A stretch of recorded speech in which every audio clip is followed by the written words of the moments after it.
Herkese merhaba, bol kazançlı, sağlıklı, güzel bir gün dilerim. Şimdi bugün hızlıca bir emtialara bakacağım. Ons altında hafta başından bu yana yukarıda 24.13 direncimizi takip ediyoruz. Burada hafif bir düşüş trendi oluşmaya başladı. 24.13 kırılmadığı sürece burada satışlar derinleşebilir ve aşağıda 23.16'yı kıran bir hareket gelebilir demiştik.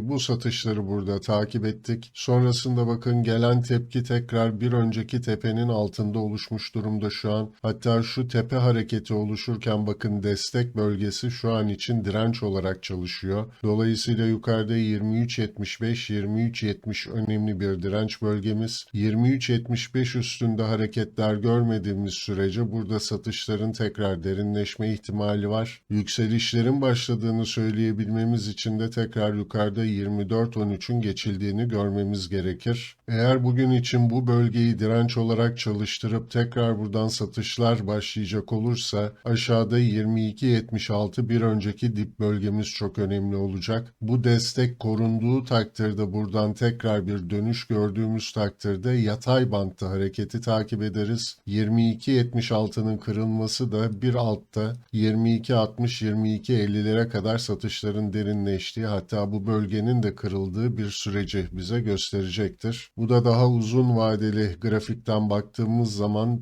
şu uzun süredir yaşadığımız yatay hareketin yavaş yavaş kırıldığı bir süreç olacak. Dolayısıyla gene 6-7 haftadır takip ettiğimiz olası düzeltme sürecinin bir başlangıcı olabilir. Ancak tekrar söylüyorum yukarıda öncelikle 23.75'in korunması, sonrasında da 24.13'ün üstüne atmaması gerekiyor. Eğer bu hareket yükseliş gelecek olursa yine düzeltmelerin bir süre ertelendiği bir süreci takip ediyor olacağız. Buradan hızlıca bir ons altına bakalım. Ons altında güçlü duruş göreceli de olsa devam ediyor diyebiliyorum. Sonuçta daha henüz fiyatlarda bir kırılım olmadı. Aşağıda önemli olan destek bölgemiz 1916-1911 bölgesi. Bu bölge korunduğu sürece yukarı hareket beklentisinde olmaya devam edebiliriz. Ancak şunu da unutmayalım. Bakın RSI'da artık yükseliş için çok fazla bir gücünün kalmadığını görebiliyoruz. Yükselen tepeler RSI'da düşen tepeler olarak karşımıza çıkıyor. Bu negatif uyumsuzluk da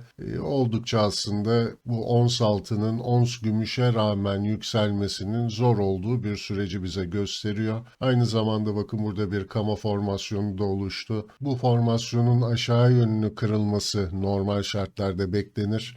Ancak bunun gerçekleşme ihtimali %50'dir, bunu unutmayalım. Buradan gelecek satışların da zaten olası hedefi 1901-1893 bölgesidir. 1893 kırılmadığı sürece ons altında da satışlara döndüğümüzü söyleyemiyoruz. Şu yatay bandın kırılımına göre yön bulacağımız bir süreci takip ediyor oluruz. Buradan hızlıca bir platine geçelim. Platinde şu düşüş trendini takip ediyorduk. Bunun üstüne attı. Fakat bakın bu düşüş trendlerinin kırıldığını söyleyebilmemiz için direnç bölgelerinin kırılması gerektiğini hep söylüyorum. Burada da evet düşüş trendinin üstünde hareketler görüyoruz ancak 1058'i geçmediğimiz sürece bu düşüşün sonlandığını söyleyemeyeceğiz.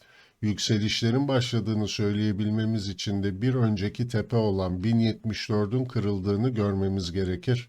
Aksi takdirde burada düşen tepeler, düşen dipler şeklinde satışların devamının gelme riski var. Buradan hızlıca bir paladyuma bakalım. Paladyumda da platine benzer bir hareket görüyoruz. Şurada ufak bir düşüş trendimiz vardı. Bunun üstüne attık ancak yukarıda 1756 üstünde hareketler görmediğimiz sürece şu geçmişten gelen direnç bölgesi korunduğu sürece düşüşlerin devam etme ihtimali var. Yani bir trend kırıldı diye, trend çizgisi kırıldı diye yükselişe geçtik anlamına gelmez.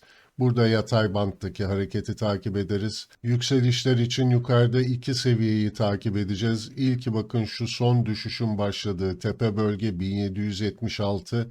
Onun da üstünde şu tepe bölgemiz var 1794. Bu direnç bölgeleri kırılacak olursa da yine uzun zamandır şu yatay bandın direnci olarak çalışan 1844 gündeme gelir. Aksi takdirde burada gene düşen tepeler, düşen dipler şeklinde satışların devamı gelebilir.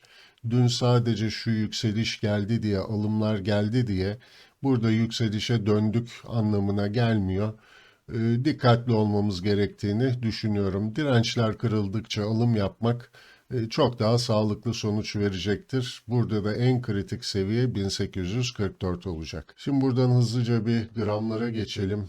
Gram gümüşte yatay banttaki hareketi takip ediyoruz. 13.98 desteği korunduğu sürece, yukarıda da 14.80 kırılmadığı sürece şu yatay band devam edecektir. Onslara gelebilecek düzeltmeler sonrasında burada şekillenebilir, ancak burada dolar Türk lirasını da yakından takip etmemiz gerektiğini unutmayalım. Buradan gram altına geçelim. Gram altında da ons altındakine benzer bir kama hareketi oluşuyor. Bunun aşağı yönlü kırılımı için 1158'in altında kalıcı olduğunu görmemiz gerekir. Burada da 1148-1143 bölgesi ilk destek bölgesi olacak takip edeceğimiz. Ancak bu bölge kırıldığı takdirde burada da satışların derinleştiği bir süreci takip ederiz. Ancak sadece onslara satış geliyor diye gramlarda satış yaşanacak diye bir kural yok. Dolar Türk lirasının hareketleri burada çok kritik olacak. Kaldı ki son günlerde gene dolara bir müdahale geleceği yönünde söylemler var.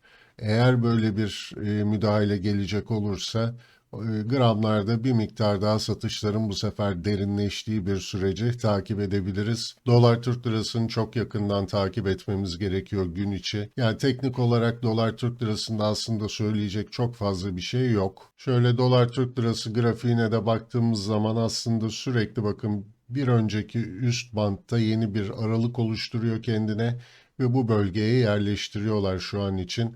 Ancak bu seçim öncesi bir müdahale beklentisi var herkeste. Olur olmaz bunu bilemeyiz. Ya bu tamamıyla küçük yatırımcıyı dolardan uzak tutmak, altından, gümüşten uzak tutmak için asparagas bir haber de olabilir.